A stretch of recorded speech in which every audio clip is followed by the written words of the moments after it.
Hello friends, ఈరోజైతే మనం టేస్టీగా ఈజీగా మటన్ కర్రీని ఎలా ప్రిపేర్ చేసుకోవాలో చూద్దామా. ఫస్ట్ అయితే ఒక కేజీ మటన్ని తీసుకొని శుభ్రంగా కడిగి పెట్టుకొని చిన్న చిన్న ముక్కలుగా కట్ చేసుకొని ఒక గిన్నెలోకి అయితే తీసుకుందాము. దీనికి 2 టేబుల్ స్పూన్ల ఉప్పుని, కొంచెం పసుపుని, 2 టేబుల్ స్పూన్ కారాన్ని, కొంచెం అల్లం వెల్లుల్లి పేస్ట్ని వేసుకొని బాగా మిక్స్ చేసుకుందాము. దీన్ని ఒక 20 మినిట్స్ అయితే నానబెట్టుకుందాము.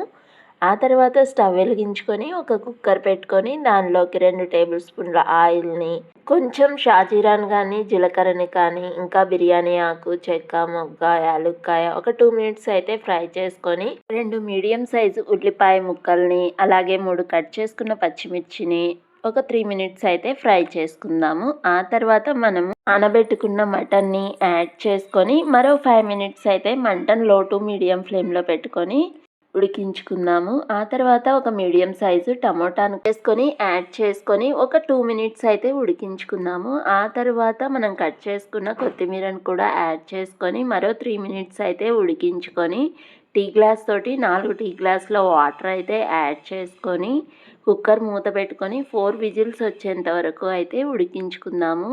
ఆ తర్వాత మూత తీసి కూరనైతే ఒకసారి బాగా మిక్స్ చేసుకొని దీనిలోకి ఫైనల్లీ కొంచెం ధనియాల పొడిని, అలాగే గరం మసాలాని యాడ్ చేసుకుందాము. ఇంకా టేస్ట్ తగ్గినట్లుగా అన్నీ యాడ్ చేసుకొని ఒక 10 మినిట్స్ అయితే ఉడికించుకుందాము లో ఫ్లేమ్లో పెట్టుకొని. ఫైనల్లీ కొంచెం కొత్తిమీరని అయితే యాడ్ చేసుకుందాం. మన కర్రీ అయితే రెడీ అయిపోయింది ఫ్రెండ్స్. నా వీడియో నచ్చితే please like, share and subscribe to our channel. Bye.